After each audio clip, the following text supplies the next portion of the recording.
Hello guys, Navik 2 machine. ఈ మిషన్ని John 29 రోజు లాంచ్ చేశారని మనందరికీ తెలిసిందే. GSLV F-15 రాకెట్ ఈ NVS-2 శాటిలైట్ని జియోసింక్రోనస్ ఆర్బిట్లోకి చేర్చి ఈ మిషన్ని సక్సెస్ చేసింది. అయితే ఇప్పుడు సక్సెస్గా మారిన నావిక్ 2 మిషన్ ఫెయిల్యూర్గా మారబోతుంది. అసలు నావిక్ 2 మిషన్కి ఏం జరిగింది, NVS-2 శాటిలైట్ థ్రస్టర్స్ ఫెయిల్ కావడానికి కారణాలేంటి, ఇలాంటి మరిన్ని ఇంట్రెస్టింగ్ విషయాలు ఈ వీడియోలో చూద్దాం.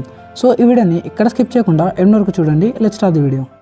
ఇస్రో 2025 జాన్ 29 రోజున తన 100th మిషన్గా NVS-2 శాటిలైట్ని లాంచ్ చేసింది. ఇది ఒక navigation type satellite. GSLV F-15 rocket ఈ శాటిలైట్ని జియోసింక్రోనస్ ఆర్బిట్లోకి చేర్చింది. దీన్నే ఎలిప్టికల్ ఆర్బిట్ అని కూడా అంటారు.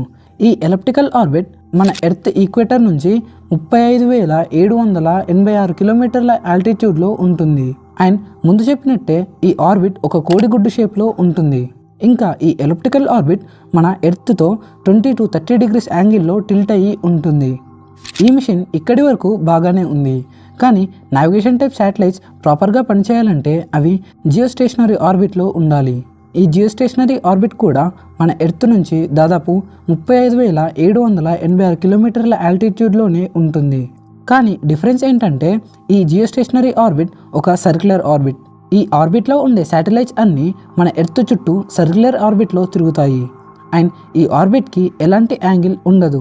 సో ఇస్రో చెప్పిన దాని ప్రకారం GSLV రాకెట్ నావిక్ శాటిలైట్ని జియోసింక్రోనస్ ఆర్బిట్లోకి చేర్చాక NVS-2 శాటిలైట్ జియోస్టేషనరీ ఆర్బిట్లోకి వెళ్ళడానికి శాటిలైట్ థ్రస్టర్స్ని ఆన్ చేయడానికి ట్రై చేశారు. కానీ అన్ఫార్చునేట్లీ అవి ఆన్ కాలేదు. ఎందుకంటే NVS శాటిలైట్లోని థ్రస్టర్స్లో ఉండే ఒక వాల్ ఓపెన్ అవ్వలేదు.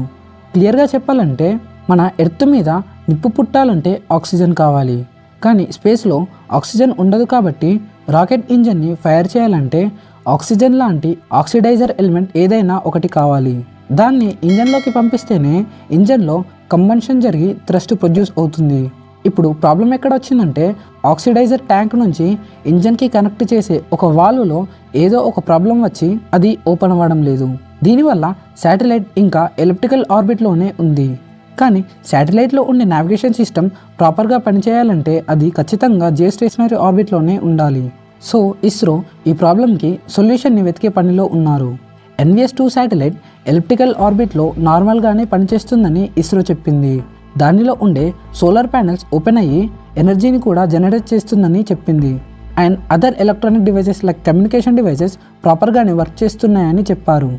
భూమిపై ఉన్నప్పుడు మల్టిపుల్ టైమ్స్ ఈ ఆక్సిడైజర్ వాల్వ్ని టెస్ట్ చేయడమే ఈ ఎర్రర్కి రీజన్ అని సైంటిస్టులు అనుకుంటున్నారు.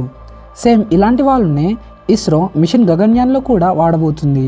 ఇప్పుడు NVS-2 మిషన్ కంప్లీట్లీ ఫెయిల్యూర్ కాకపోయినా ఒక అన్ఎక్స్పెక్టెడ్ ప్రాబ్లంతో స్పేస్లో ఎలిప్టికల్ ఆర్బిట్లో భూమి చుట్టూ రివాల్వ్ అవుతుంది. ఇస్రో ఖచ్చితంగా ఇలాంటి మిస్టేక్స్ని రెక్టిఫై చేసి ఇంప్రూవ్ అవుతుందని మనకి తెలిసిందే. అయితే ఈ NVS-2 శాటిలైట్ గురించి మన ఛానల్లో ఆల్రెడీ ఒక డీటెయిల్డ్ ఎక్స్ప్లెనేషన్తో వీడియో ఉంది, వెళ్ళి చూడండి. ఈ వీడియో లాస్ట్ వరకు చూసారంటే నచ్చే ఉంటుంది. వీడియో మీకు ఎలా అనిపించిందో కామెంట్ చేయండి. వీడియో నచ్చితే లైక్ చేయండి. ఇలాంటి స్పేస్ వీడియోస్ కోసం మన ఛానల్ని సబ్స్క్రైబ్ చేసుకోండి. Thanks for watching.